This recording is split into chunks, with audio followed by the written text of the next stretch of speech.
Fala galera, beleza?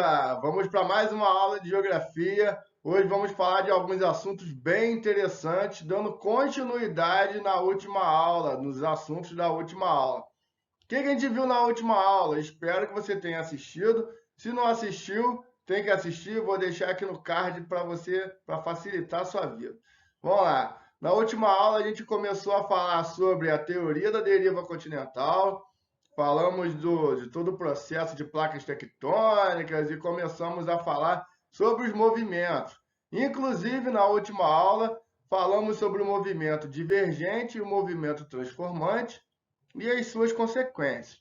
Faltou um movimento para a gente falar, já que as placas tectônicas fazem três movimentos.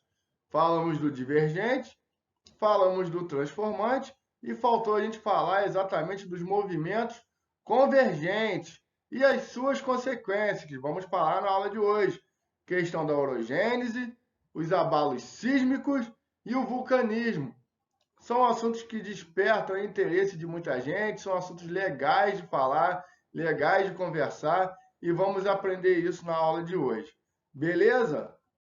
Então, para iniciar, vamos falar do movimento convergente, desse limite convergente, que quando a gente fala de limite, estamos falando dos limites de placa, quando termina uma placa e quando termina a outra. Esse encontro das placas, esse limite de uma placa com a outra.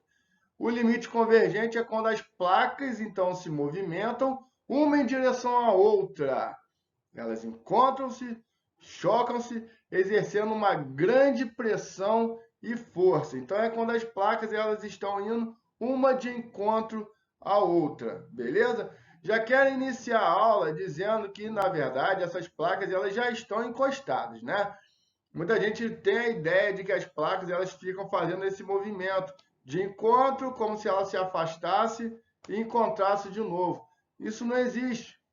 As placas, devido ao movimento de convecção, a gente viu isso na última aula, que levam elas sempre para o mesmo movimento, sempre para a mesma direção, fazem com que essas placas já estejam o tempo todo se encontrando. O movimento de convecção aqui ó, está empurrando essa placa o tempo todo para cá. Da mesma forma que essa placa vai na mesma direção sempre. Então, elas estão sempre se encontrando, já se encontraram, na verdade. Elas estão o tempo todo exercendo uma sobre a outra força, exercendo força uma sobre a outra, como se elas estivessem se encarando ali, beleza? Quando, né? Então, esse movimento que fica ali fazendo essa força, né, uma de encontro à outra, vai fazer com que uma placa empurre a outra, certo? Para baixo, vamos dizer assim, né? A placa de material mais denso, em geral, é a oceânica, que vai ficar sobre os oceanos. Então, ela vai mergulhar sobre a menos densa. A gente fala que ela vai mergulhar, ela vai descer. É esse movimento da setinha azul que nós estamos vendo aqui, ó. Beleza? Então, ela vai mergulhando. Uma vai empurrando a outra. Normalmente, a continental é mais forte. Então, a que desce é a oceânica. No ponto que a gente vai chamar aqui, quando essa placa desce, vamos chamar isso aqui de zona de subducção, essa palavrona aqui. O que é a zona de subducção? É a parte onde a placa está descendo, está mergulhando novamente no manto, naquele material magmático, super quente, super calor, o que vai fazer com que essa placa ela se funda, ou seja, ela vai se fundir, vai derreter, ela vai virar material magmático de novo, derretido. Beleza? Aí ela vai acabar virando manto de novo e esse processo fica acontecendo o tempo todo. Outra coisa que você já tem que saber no início dessa aula que é muito importante: todo esse movimento acontece de forma lenta, lenta, de forma muito devagar, muito lento, beleza? Isso não acontece de forma rápida, não. Todos esses movimentos que nós vamos falar hoje, tudo que nós vamos falar hoje de orogênese, de abalo sísmico, tudo acontece de forma muito lenta, beleza? Acontece muitas vezes levando anos e anos para acontecer. Esse movimento que as placas estão se contando, elas estão lá o tempo todo fazendo força. Mas esse movimento de subducção, que a placa vai mergulhando, acontece de forma muito lenta. Beleza? Show de bola? Entendido essa parte aí? Tá tranquilo? Então vamos continuar. Então, nessas zonas chamadas aí, né, nessas áreas chamadas zonas de subducção, que é onde uma placa, né, vai mergulhar em direção à outra, vai se formar o que a gente vai chamar de fossas abissais, ou seja, são as áreas mais profundas do oceano. Então, vai ocorrer exatamente aqui, ó, tá vendo? Aqui onde se forma a fossa, exatamente na área aqui de subducção, onde a placa está mergulhando. Vai formar aqui um tremendo buraco, vamos dizer assim, uma tremenda profundidade. O exemplo mais conhecido aí de fossa, né, oceânica, de fossa submarina, é a Fossa das Marianas, que é o ponto mais profundo do planeta, que tem mais de 10 quilômetros de profundidade, abaixo do nível do mar. Então, a Fossa das Marianas, por exemplo, comparando com o Monte Everest, que é a parte mais alta do planeta, né, em direção para cima, vamos dizer assim, de altura, a Fossa das Marianas para baixo, ela é superior. Ela alcança uma profundidade aí de mais de 11 quilômetros. Então é muito profundo. Então a parte mais profunda da Terra tem mais comprimento do que para cima. Isso que você tem que entender. Hermes, aonde que fica a Fossa das Marianas? Lá no Pacífico, beleza? Lá perto das Filipinas, próximo do Japão, por ali. Show de bola? Parte mais profunda do planeta, então se chamando de fossas abissais, em decorrência aí de encontros de placa tectônica. Show de bola? O processo, agora vamos falar de um outro processo que vai acontecer em decorrência também desses encontros de placa tectônica, principalmente do convergente, que é um processo conhecido como orogênese. O que é a orogênese? Processo de formação de montanhas. Beleza? Então nós vamos ver. Orogênese, lembra lá o primeiro livro da Bíblia, né? Criação. Sacou? Então, orogênese é criação de montanhas. Beleza? Vem aí do grego, tem seus significados. Não vou entrar nesses detalhes. A orogenia, ou seja, a orogênese costuma ser resultado de dois processos. Então, a formação de montanhas vai ocorrer devido a dois processos semelhantes, mas distintos. São formações de montanhas que podem ocorrer através de dobramentos e falhamentos. Dobra ou falha. Grava isso, muito importante. O que é uma dobra? Quando o limite convergente se dá entre duas placas continentais, pode ocorrer o que a gente vai chamar de dobramento da litosfera. O que é dobrar? É como se a gente pegasse a Terra, né, uma placa vindo de um lado, outra placa de outro, e a nossa crosta ela fosse dobrando. E cada vez que essas placas exercem pressão, cada vez mais se dobra, cada vez mais ela sobe. Uma coisa para você já pensar e me fazer uma pergunta agora se estivesse em sala de aula. Então, como essas placas elas estão lá o tempo todo exercendo força e pressão, se empurrando, quer dizer que esse dobramento está acontecendo direto, quer dizer então que a montanha está crescendo direto? Sim, exatamente. Então, nessas áreas onde você tem esse encontro, onde você tem aí o dobramento, o processo de dobra, essas montanhas elas estão sempre nesse movimento, sempre crescendo, como se ela fosse, né, um jovem em idade de crescimento. Ela está crescendo ainda, empurrada aqui por essas duas placas tectônicas. Processo chamado de dobra. Onde vai ocorrer a dobra no mundo? Então, nós temos aqui um processo importante aqui nos Estados Unidos. Vamos falar sobre ele melhor daqui a pouco. Aqui na costa oeste da América do Sul também, né? Aqui na Ásia, então aqui no Japão. São locais próprios, propícios a acontecer a dobra, os dobramentos, ou seja, a formação de montanhas. E as montanhas, elas tendem, essas localizadas nesses lugares, estão sempre, então, em movimento para cima, crescendo. Só que, foi o que eu falei lá no início da aula, movimento lento. Movimento lento. Não é que você vai dormir Imagina, você vai acampar lá na Cordilheira dos Andes. Aí você vai dormir, vai ver a montanha numa altura, e você vai acordar e vai ver ela maior no outro dia. Não, não vai ver. Na verdade, você vai passar a vida inteira olhando para aquela montanha lá, para Aconcagua, na Argentina, né, como exemplo, para Monte Everest, lá no Himalaia, e a gente vai perceber do mesmo tamanho. O nosso tempo de vida é muito inferior ao que essas montanhas precisam para crescer. Já ouviu no termo lá, na Idade das Pedras, porque geralmente essas montanhas, elas, para crescer, dependem de milhões de anos. Então o processo é muito lento. Elas crescem todos os anos, mas são centímetros, praticamente imperceptível aos nossos olhos. Então, para ela ganhar altura, a gente crê que demorou milhões e milhões de anos. Então, vamos falar do Himalaia ainda mais um pouco à frente. Himalaia, para chegar nessa altura, né, como a gente já viu ali, que tem quase 9.000 metros de altitude, demorou milhões e milhões de anos para ele chegar nessa altura de hoje. Não foi em 10 anos, 20 anos, 30 anos, nem em 100 anos. Beleza, galera? Os dobramentos se classificam de acordo com a sua idade relativa, ou seja, podem ser de duas formas, recentes ou antigos. Então a gente vai dizer que as montanhas, esses dobramentos, se classificam de acordo com a idade, de acordo com o tempo de formação delas. Só que, para você entender isso, você tem que entender que existem duas formas de contar o tempo. Na verdade, até mais, mas vamos só para você entender aqui. Existe o tempo que a gente vai chamar de tempo cronológico, que é o nosso. Quanto tempo a gente vive aí, né? Saiu uma matéria aí essa semana que a expectativa de vida do brasileiro aumentou. Muito legal, muito bom.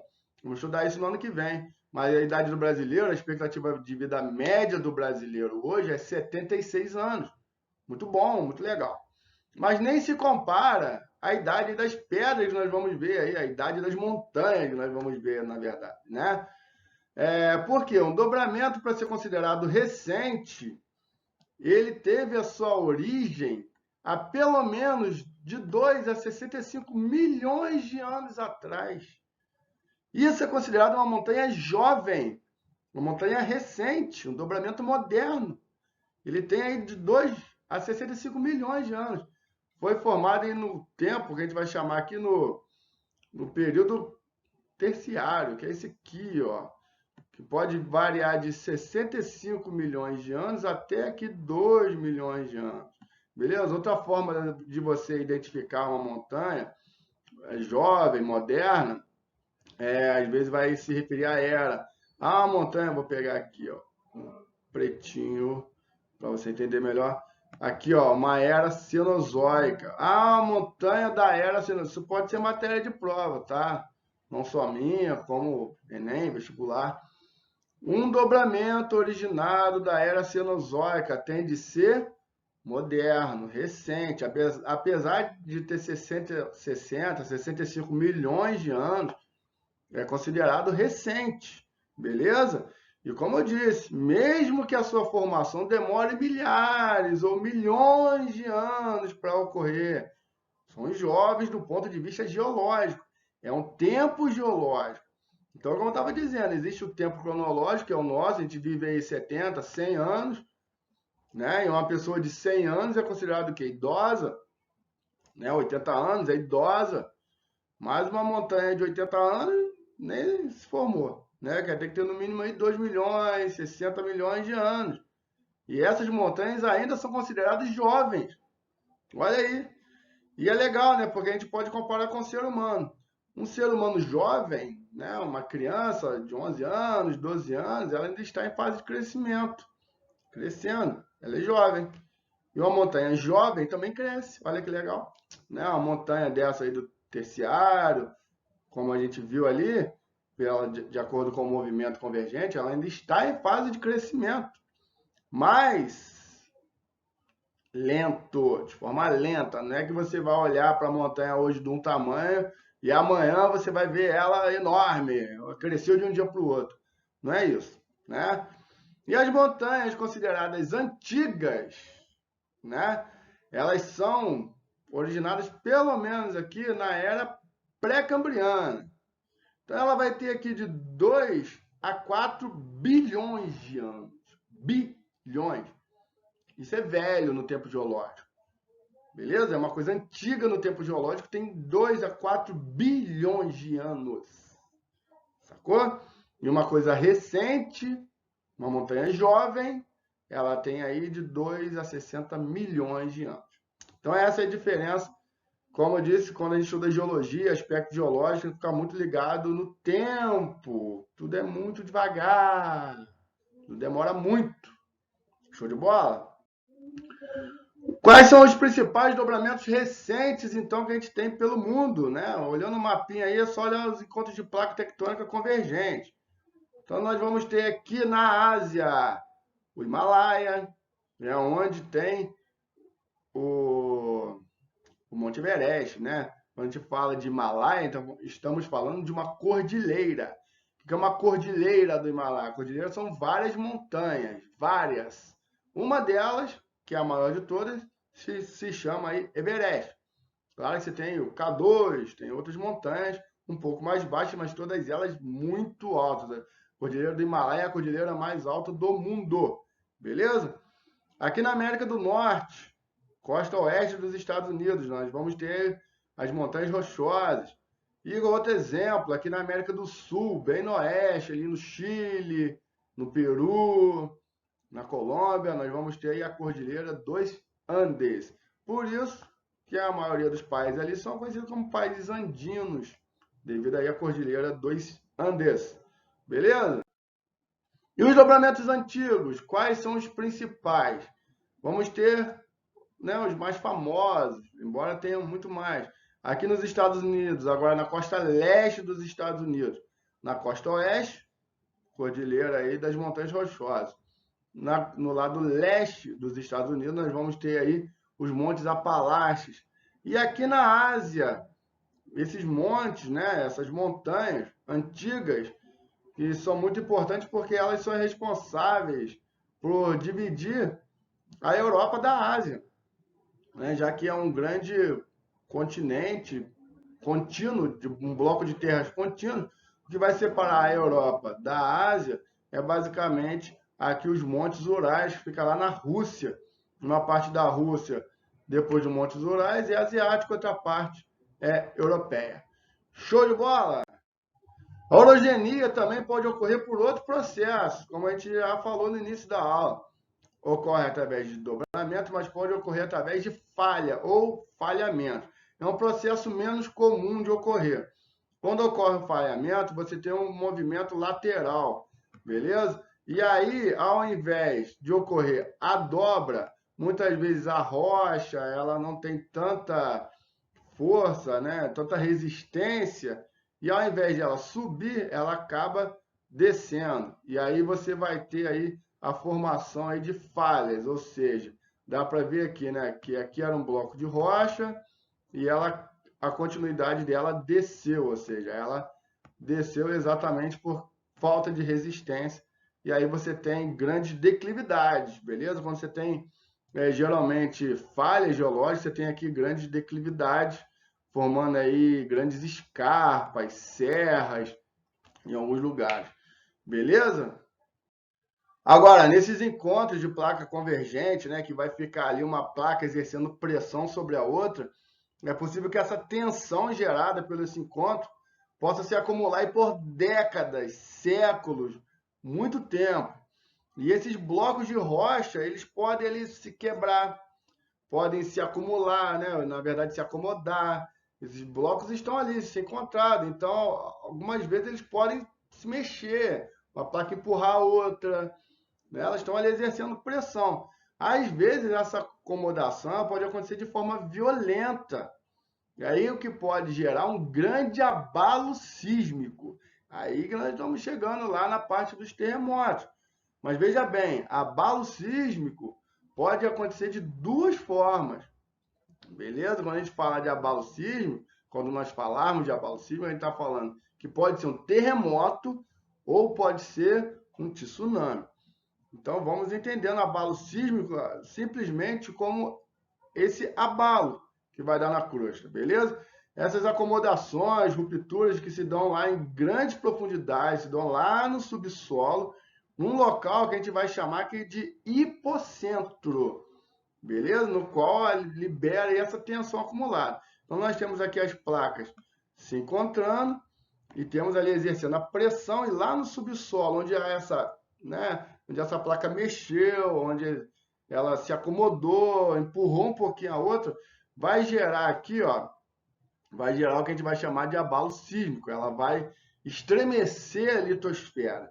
E aí que pode gerar o que a gente vai chamar de terremoto se acontecer em terra. Olha aí o próprio nome, de terra, terremoto. Beleza? Se ocorrer no mar, aí o nome maremoto. Beleza? Mas o que você tem que entender agora é que o abalo sísmico ocorre desse encontro de placa, dessa acomodação de placas lá no subsolo, nesse local que se chama hipocentro. Quando isso ocorre, essas ondas elas vão se propagar, né? Elas vão sair do hipocentro e elas vão se propagando aqui, ó. E quando, né, nesse mesmo local do hipocentro ocorre aqui na superfície, a gente vai chamar de epicentro. Ou seja, o epicentro é o local exato na superfície terrestre, aqui em cima, onde nós pisamos e andamos, que ocorreu o ato, ocorreu ali o abalo, beleza? Ocorrendo o abalo, essas ondas sísmicas, que vai a partir do hipocentro e do epicentro aqui na superfície, essas ondas elas podem se propagar para quilômetros de distância, dependendo, lógico, da magnitude do abalo. Então, dependendo da força, ou seja, da magnitude desse abalo, pode liberar uma onda sísmica a quilômetros de distância. Então, muitas vezes o terremoto ele é sentido em áreas bem distantes de onde ocorreu o abalo. E aí cidades podem tremer, né? Todo mundo que está nessa onda, todo mundo que está no caminho dessa onda, pode sentir aí o tremor desse abalo sísmico. Como eu disse, tudo vai depender da sua magnitude. Como que a gente mede os terremotos, né? Como que é feita então essa medição dessa magnitude? Isso foi feito por um camarada chamado Charles Richter, né, que propôs em 1985 um método que calculava a magnitude do abalo sísmico por um aparelho que vai medir as ondas registradas, um aparelho chamado sismógrafo. Sismógrafo é um aparelho que tem uma agulhinha que fica lá tremendo. Quando não tem terremoto, a linhazinha basicamente não mexe. Quando começa um abalo sísmico, ele começa a linha a fazer várias linhas, né, no papel. Isso é um sismógrafo. Claro que hoje em dia tem sismógrafos muito mais evoluídos, muito mais tecnológicos, né? Porque foi um aparelho inventado pelo Charles Richter lá em 1935. Mas ele fez também uma escala, e isso aqui que é importante. Você entender que a chamada escala Richter, que leva o nome dele, vai medir a magnitude do terremoto. E começa de 1 e não tem infinidade, né? Uma infinidade. Mas geralmente os terremotos, eles não costumam ultrapassar a escala 7 e 8 da escala Richter. Na verdade, a grande maioria dos terremotos ocorrem aqui, ó, na escala de 1 a 3. Ou seja, geralmente nem é sentido pela população. Existem locais aqui na nossa superfície terrestre que ocorrem terremotos todos os dias. Todos os dias. Hermes, todo dia? Todo dia. Locais que estão exatamente no local de encontro de placa tectônica. Ocorre tremor todos os dias. Beleza? Só que não é sentido. Não ocorre nenhum problema, ninguém sente, né, nenhum efeito maior. Porém, a todo dia. Então, dependendo da escala, né, dependendo da magnitude. Se for um terremoto aqui na escala de 3,5 a 5,4, né, muitas vezes não é sentido, mas pode causar pequenos danos. Um abalo aqui na escala de 5,5 a 6 ocasiona aí pequenos danos em construções. Um abalo, né, que vai valer aí na escala de 6,1 a 6,9 pode causar danos graves em regiões com muitas pessoas. Um terremoto, né, um abalo sísmico na escala de 7 a 7,9 é um tremor de grandes proporções e danos graves. Um terremoto maior que a escala 8, na escala Richter, é muito forte, causa destruição total. Então, esses terremotos que você assiste falar na televisão. Hoje teve um terremoto na Grécia, 8,3. Altíssimo. Beleza? Um terremoto na escala 5. Tranquilo. Mais leve. Terremotos, né, abalos sísmicos, menos de 3 costumam ser nem noticiados, embora aconteça. Beleza? Normalmente as notícias que a gente vê são abalos de grandes proporções, ou de abalos que vão gerar aí problemas. Beleza? Então a gente vai ter aí, ó, um exemplo. Japão, terremoto na magnitude 7,8 atinge a Nova Zelândia. Japão não, né? Embora eu esteja com o Japão na cabeça, que a gente vai falar do Japão daqui a pouco. Terremoto de 7,8 atinge a Nova Zelândia. Terremoto magnitude bastante elevada já, quase próximo de 8. Terremoto de 6,4 atinge Nevada, nos Estados Unidos. Terremoto já, né, causa pequenos danos ali de 6,4. Terremoto de magnitude 4,8, seja mais fraquinho, mais tranquilo, atinge a região de Florença, na Itália, foi registrado na madrugada, isso foi em 2019. Beleza?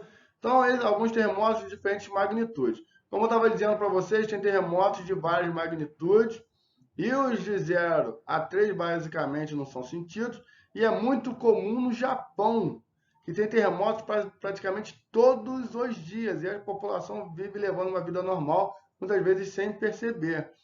Mas tem um videozinho legal aqui que eu vou mostrar para vocês, que é onde está ocorrendo um terremoto de magnitude muito baixa, e as pessoas nem sentem, mas os prédios estão balançando. Então preste atenção no vídeo, preste bastante atenção no movimento dos prédios, para você entender. Vamos ver.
Muito legal, né?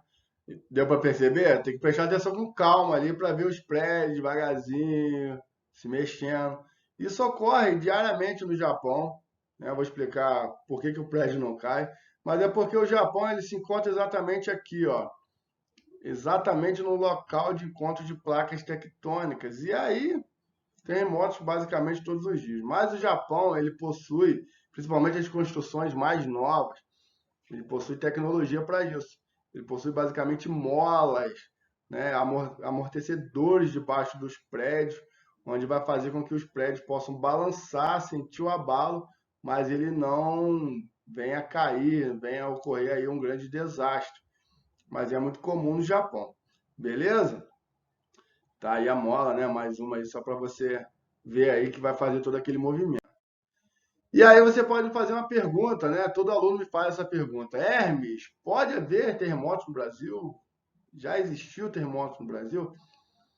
Para você entender, você tem que olhar esse mapa aqui e chegar na sua própria conclusão.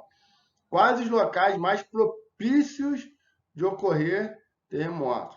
Nas áreas de encontro de placa tectônica, no limite. Então é em cima da linha. A gente consegue perceber que o Brasil ele está exatamente no meio da placa, certo? No meio da placa. Então é o local mais distante das bordas das placas, o local menos propício a ocorrer terremoto. Mas você assistiu na minha aula de hoje, você já assistiu e entendeu que os abalos sísmicos eles provocam ondas sísmicas e que essas ondas sísmicas elas podem se propagar para milhares, né, de quilômetros. Isso quer dizer que um abalo sísmico que ocorra aqui no Chile, ele possa gerar uma onda sísmica que venha se propagar e chegar até o Brasil. Claro que vai depender da magnitude do terremoto, como a gente viu, mas que pode, pode. Inclusive, é muito normal que isso aconteça.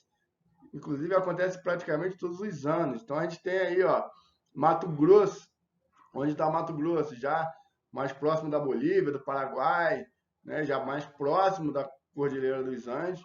Município de Mato Grosso, que teve o maior terremoto da história do país, registra 2 tremores de terra, e isso em 2018. E ano passado, né, na verdade esse ano, o outro terremoto sentido no Acre, um terremoto de magnitude 5,5 no Peru, é sentido em cidade no interior do Acre. Então essas ondas sísmicas elas podem chegar até aqui. Ah, então só ocorre terremoto devido à placa tectônica? Não, tá? Não. Existem mais outras duas formas de ocorrer abalos sísmicos. Uma delas, você, né, a galera de Duas Barras, principalmente, já deve ter sentido, que é quando você tem explosões, por exemplo, em áreas de mineração. Então, na área da pedreira, né, quando colocam-se dinamite para ali fazer a quebra da rocha que está, né, na natureza, muitas vezes gera um abalo. Ah, não é terremoto. Não é terremoto, mas é um abalo, a terra vai tremer, então é um abalo sísmico. Outra forma de haver terremotos, né, de abalo sísmico no Brasil, é quando a própria rocha que está no subsolo, sem ser essas de encontro, mas as rochas lá no subsolo, já que elas que compõem o nosso subsolo, se acomodam. E pode ocorrer, né, uma acomodação de uma rocha muito grande e gerar um abalo aqui no na nossa superfície. É comum de ocorrer também. Então, os terremotos mais comuns são esses exatamente de encontro de placa tectônica, mas não são as únicas formas, não são as únicas formas de acontecer os abalos sísmicos. Beleza, galera? Quando esses abalos agora ocorrem em regiões oceânicas, esses abalos sísmicos podem provocar grandes ondas, que vão ser chamados aí de maremotos ou tsunamis, palavra que vem do japonês.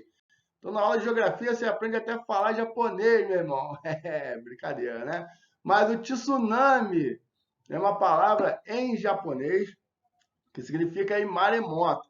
Por que ocorre o maremoto? Né? Ocorre aí devido a esse abalo sísmico que ocorreu em regiões oceânicas, lá no meio do mar. Daí então você tem a onda se formando, uma grande onda se formando, e essa onda vem em direção à praia, vem em direção aí à nossa costa.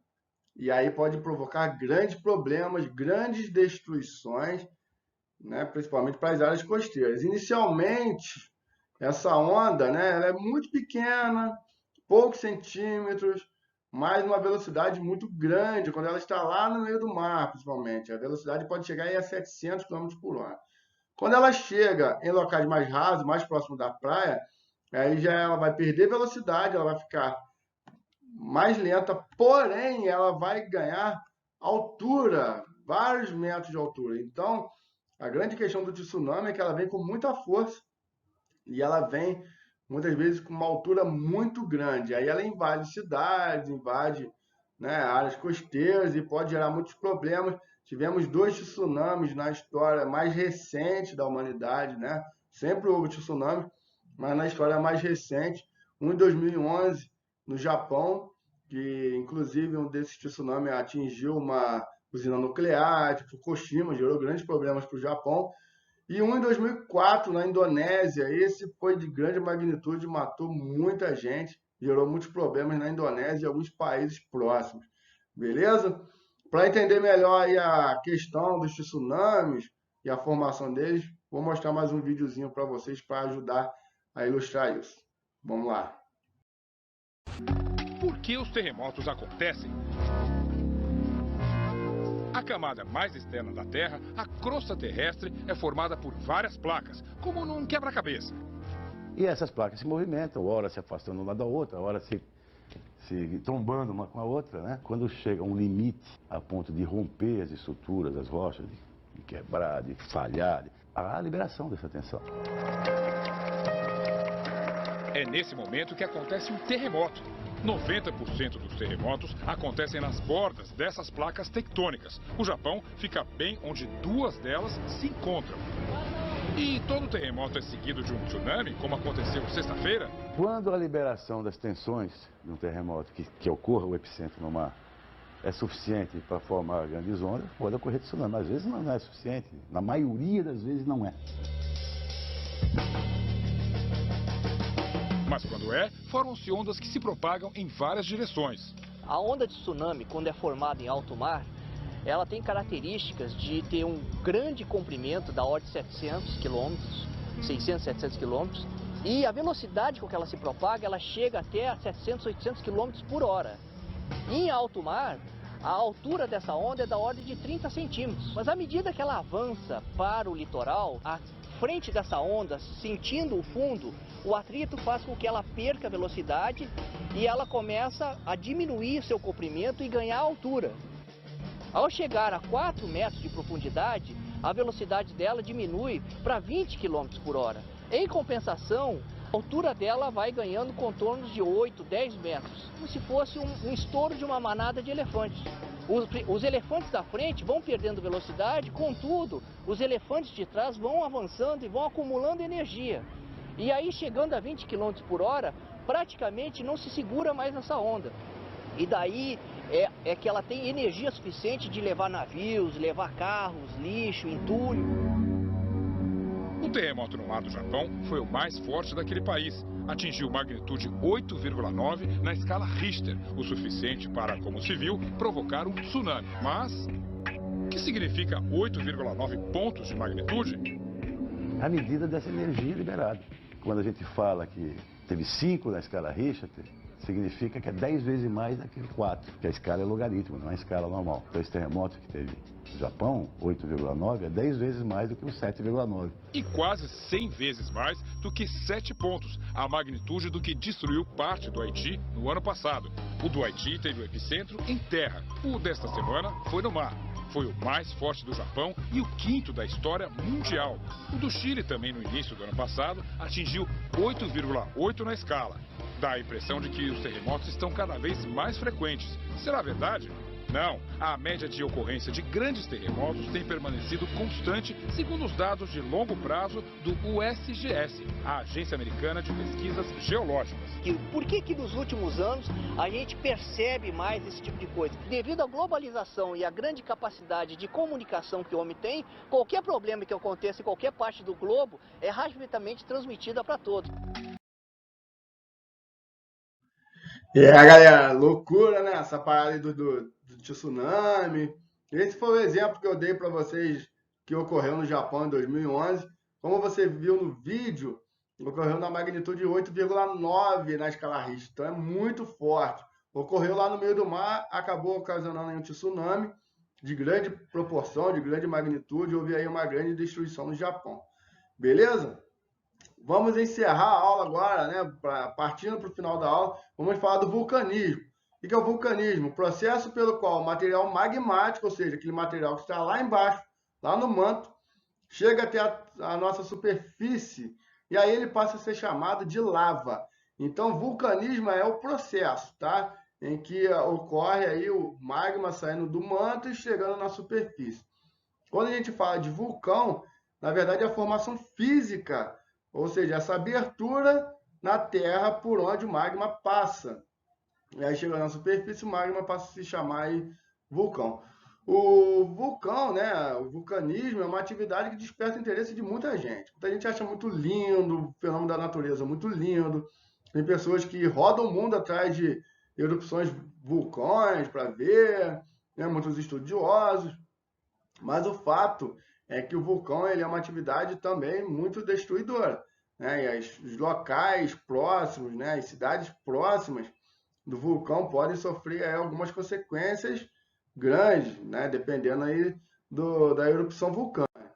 Então, pelo fato do solo, né, associado aos vulcões serem muito fértil, é muito bom de plantar por causa dos nutrientes, a comunidade de pessoas que se desenvolveram próximo ali dos vulcões. E isso, né, requer um monitoramento muito grande dos vulcões, exatamente devido ao risco de entrar em erupção e ao risco que tem para essas cidades. Muitas pessoas tiveram que se deslocar ao longo da história devido aí a erupções vulcânicas, deixar sua cidade, deixar suas casas. Algumas cidades inteiras já foram destruídas aí por força aí da erupção vulcânica. Porém, não é só a erupção que é um problema na atividade vulcânica. Mesmo quando um vulcão, né, não apresenta uma erupção violenta, acontece aí alguns problemas para as atividades humanas, principalmente devido aí às cinzas que são lançadas no ar, que podem se deslocar aí por quilômetros, né, de expansão aí devido ao local do vulcão, e pode atrapalhar o tráfego aéreo, pode atrapalhar aí o pouso e decolagem de aviões, se houver aí algum aeroporto próximo ou se for rota de algum avião, né? Mas esses dias atrás nós tivemos até o time do Flamengo que estava jogando lá no Equador e pela Libertadores e ia fazer um treino numa cidade equatoriana que um vulcão entrou em erupção, jogou suas cinzas para o ar e acabou gerando problemas, né? Principalmente contratempos, já que o Flamengo não pôde treinar, nem outro time, lógico, porque a cidade toda fechou, porque as pessoas não podem circular e respirar aquele ar cheio de cinza de vulcão, porque pode contaminar as pessoas, gerar problemas na saúde das pessoas. Então, assim, mesmo quando não há uma erupção de grande proporção, né, de grandes proporções, as cinzas podem gerar problemas para as cidades em torno. Beleza? Mais um videozinho na aula de hoje para a gente ver sobre os vulcões e ver aí a sua força. Vamos lá. Os vulcões são guiados pelo movimento de grandes placas de rochas que formam a crosta terrestre. Essas placas tectônicas, carregando o oceano e as massas de terra continentais, flutuam sobre o manto que cerca o núcleo do planeta. As placas se movem enquanto o intenso calor dentro da Terra cria gigantescas correntes de convecção no manto. Este lago de lava derretida no Havaí mostra o processo em miniatura, com correntes de convecção se deslocando e partindo a fina e sólida crosta.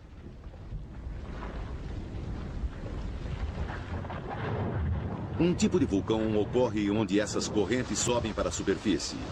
A crosta é partida e novas rochas tomam seu lugar.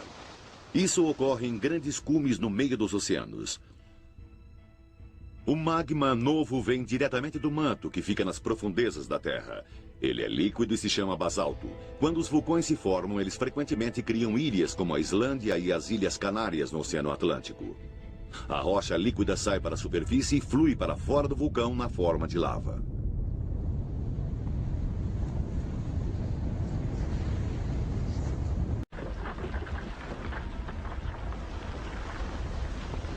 Mas em outras partes do mundo existem tipos diferentes de vulcões muito mais potentes que o Jaime. Em alguns lugares, duas placas tectônicas colidem. Uma placa é forçada para dentro do manto. As intensas temperatura e pressão derretem esta rocha e a forçam de volta para a superfície. Elas criam um vulcão completamente diferente e mais perigoso. Estes vulcões explodem, arremessando cinzas, rochas e gás. Infelizmente, esses explosivos vulcões são os mais comuns.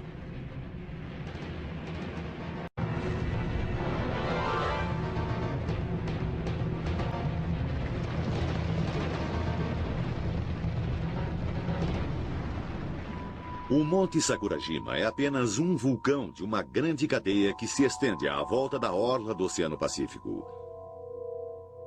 A maioria dos vulcões ocorre em cadeias de ilhas ou ao longo das margens dos continentes. Suas posições marcam os limites entre as placas tectônicas. A maioria ocorre onde as pesadas placas oceânicas colidem e afundam sob as massas de terra continentais mais leves.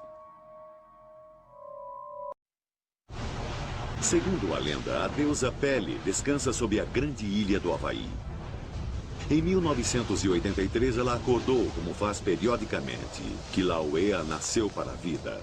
Ele ainda hoje está ativo.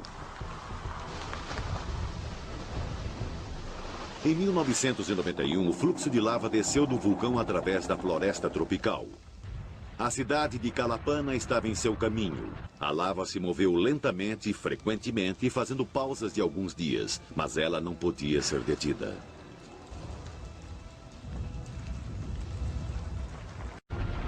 Hoje, o Kilauea é o vulcão mais ativo do mundo. Ele também é singular.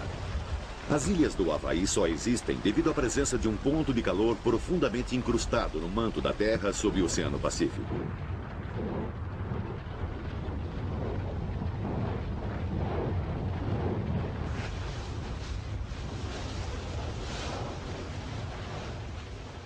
Enquanto a crosta do planeta se move por cima desse ponto de calor, o magma é forçado para cima e entra em erupção, criando uma ilha vulcânica.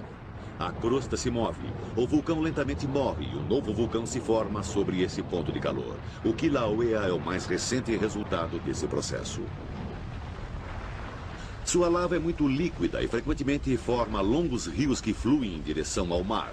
Gradativamente, a superfície do rio esfria, formando um teto, e a lava fica confinada dentro de túneis ou tubos. A lava pode fluir através dos tubos durante meses, até anos.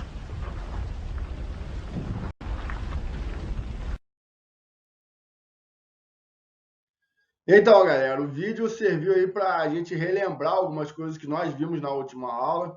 Se você não assistiu a aula, você tem que assistir, porque vai falar dos vulcões que são formados aí em encontros divergentes, ou seja, encontros de placa que estão se afastando. E, geralmente esses encontros são localizados lá no meio do mar, formando aí as ilhas vulcânicas. Vimos isso na última aula. E no vídeo ele também citou os vulcões que se formam nos hotspots, ou seja, nas áreas quentes, no meio da placa, que é o caso do Havaí. Basicamente, o Havaí é uma ilha vulcânica e ocorre também, né? A gente viu lá no Rift Valley, um local lá na África, um local cheio de vulcões, que também é no meio da placa, beleza?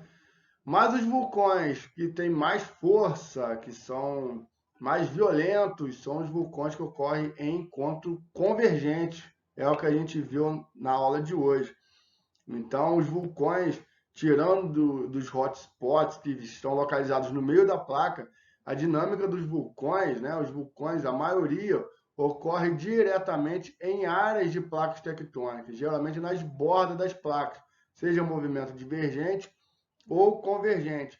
E o local mais propício, o local que mais ocorre tanto terremoto quanto erupções vulcânicas, eles ficam nas margens do Oceano Pacífico, tanto na costa oeste da América, tanto a América do Norte quanto a América do Sul, quanto na porção leste da Ásia e da Oceania, formando aí praticamente um círculo, né? Embora o círculo não se feche, mas é um local que a gente vai chamar aqui de Círculo de Fogo do Pacífico. Então, os países localizados nessa área, em torno, né, nas bordas aí do Oceano Pacífico, são os locais muito propícios a terremotos e atividade vulcânica. Então, tem que ficar de olho. O Japão, como a gente falou na aula de hoje, é um local exatamente localizado, então, lá no Círculo de Fogo do Pacífico. Por isso, é um local altamente propício a erupções vulcânicas, a terremotos e tsunamis. como a gente viu na aula de hoje. Enquanto que o Brasil, por estar localizado no meio da placa, é um país privilegiado. Pode ocorrer terremotos, mas de magnitude mais baixa, como a gente viu na aula de hoje. Estamos livres do vulcanismo, já que nós estamos no meio da placa e não tem nenhuma área de hotspots que gere um vulcão no Brasil. Né? Muito se fala de vulcões no Brasil. Ah, Nova Friburgo é um vulcão, era um vulcão. Mentira, balela, não existe. Friburgo não é um vulcão, tá? Não existe vulcão ativo no Brasil.